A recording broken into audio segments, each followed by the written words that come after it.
congratulate you on your continued effort to help your child deal with bullying.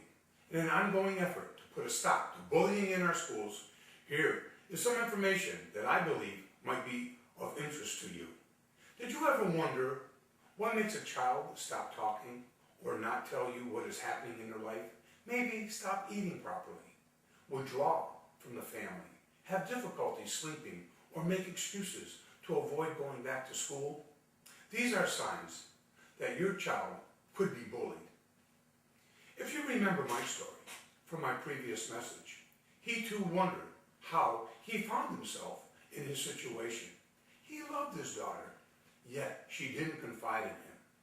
And it was only after some of the signs listed above started to appear that he and his wife were moved to action and pursued a conversation with her. Mike expressed frustration and wanted advice that would prevent this from happening again in the future. He wanted to be proactive. In a discussion with Mike, I discovered what we see today as a typical household atmosphere. Mike was an executive who worked long hours. He pretty much passed the responsibility of child raising to his wife. He felt he was a good father. He spent time on the weekends with his children, took them on vacation, and made every attempt to give them everything they needed materially. And that's admirable. After a long day of work, he just wanted to come home, sit back, watch a little TV, and get ready for his next day. He decided to give his children everything that he didn't have as a child. He wanted their lives to be different. His wife was busy transporting the children to their extra outside activities, a chore which required chauffeuring them from activity to activity, barely getting enough time for herself after the children came home from school. Does this sound like your life? What was missing? Where was the intimate conversation? Was each child getting the individual attention they needed so each could share their daily life at school? And what was happening in their life? Was there time put aside to understand their daughter's perception of the world around her? Time. We live in a very fast-paced, constantly changing world, and it becomes incumbent upon the parents to focus on priorities.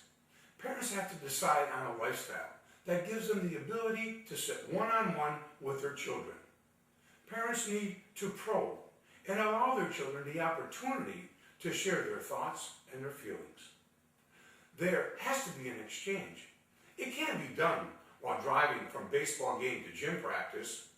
It has to be quiet time, intimate, with the scope of discovery. Yeah, it's important for children to be involved in extracurricular activities, get time to play video games, do homework, to be on their own, but there must be a balance.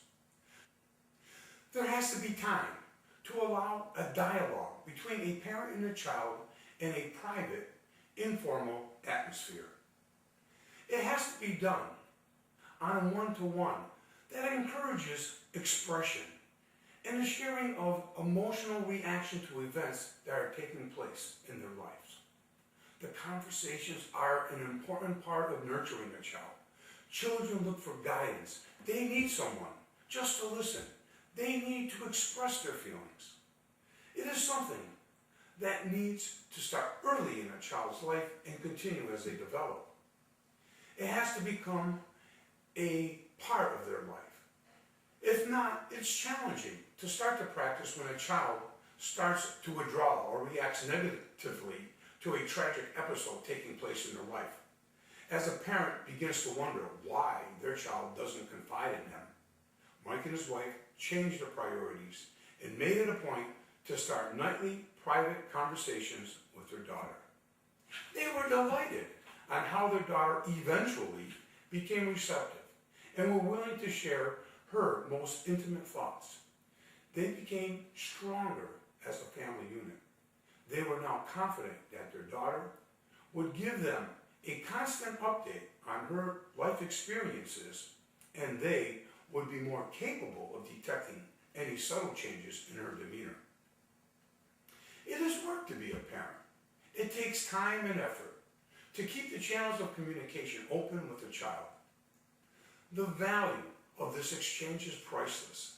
Parents start to understand how complicated a child's world is in the 21st century, and they keep their finger on the pulse of their emotional reactions as they grow up.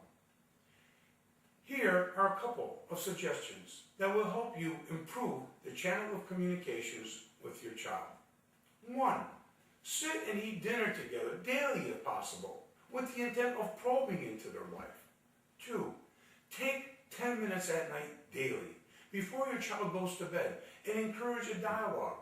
Just do a check-in, just a few minutes. That helps continuity. 3. Plan activities that encourage the opportunity to share thoughts, emotions, and feelings. 4.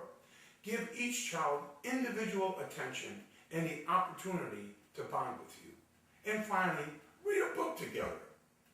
I suggest one of my own books, which might help your child to develop great self-confidence and empathy towards a student who is being targeted by a bully or is the bully.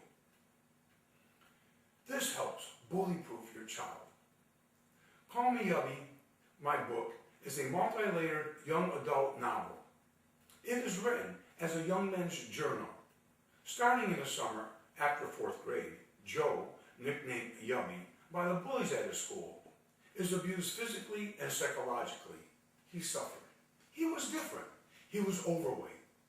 Yubbie lacked self-confidence and the ability to deal with his tormentors, and at least his journaling. And it is in his poignant telling of events and their effects on him, along with his fantasizing, that the reader is given real insight into the depth of his pain. Yubbie never loses his way, but he gains self-confidence, accepting himself just the way he was, and the understanding that it was the bullies who had the problem.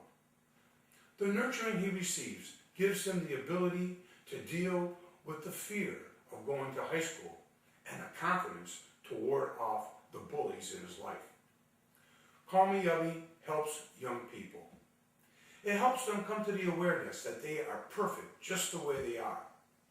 It creates empathy towards those targeted by bullies. It develops the understanding that it is a bully who has the problem. It promotes increased self-confidence through discovering talents. And finally, it helps put a stop to bullying in your school. It's a book that will spark thought and engender real conversation. Call Me Yubbie is a must-read for parents and educators, as well as students between 9 and 14 years of age. It can also be read to students of younger age. This is a book that will have positive impact on your child. As Eileen Messer, a senior child therapist, said about the book, I quote, "A heart-wrenching, poignant story, Call Me Yubbie illuminates the intense emotional experiences of a young boy's trials of being bullied and his journey towards self-acceptance. A book to be absorbed and remembered by students, parents, and educators. Call Me Yubbie is also a wonderful multi-layered tool for opening discussions of self-image and bullying with children." Well, I hope this information helps. I am here to help you. You can also contact me and even arrange a consultation at www.joethebiker.com. I encourage your feedback on the content of my messages and am receptive to your questions to help you deal better with your children. Thank you for joining me today, and have a great day.